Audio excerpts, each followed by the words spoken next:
சரி, அவர் வந்தார். அவரோட பேசிட்டு சொன்னேன், இப்படி ஒரு சூழ்நிலை, எனக்கு பணம் தேவை, நீங்கள் பேங்க்கில் கொடுக்குற இன்ட்ரெஸ்ட்டை நான் தரேன், எனக்கு கொடுங்கன்னு. ஒரு வார்த்தை கூட பேசலை.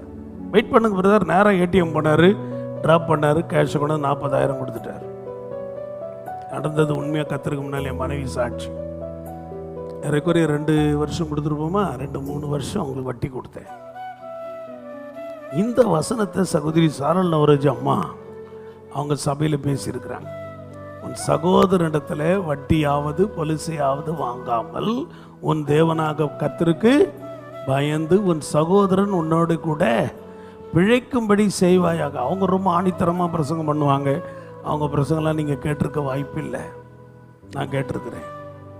அவ்வளோதான். பிரதர் ஒப்பு கொடுத்துட்டு வந்துட்டார். பிரதர் மன்னிச்சிருங்க, தெரியாமல் உங்ககிட்ட வட்டி வாங்கிட்டேன், நான் கர்த்தருக்கு பயப்படுறவன், தயவுசெய்து எனக்கு இனிமேல் வட்டி வேணாம், எப்போ முடியுமோ கொடுங்க அப்படின்ட்டார்.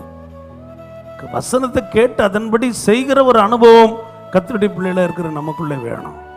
தேவனுக்கு பயந்திருக்கிற நீங்களும் நானும் ஒரு நாள் வட்டிக்கு வாங்குவது கொடுப்பது வசனத்தின்படி தவறு.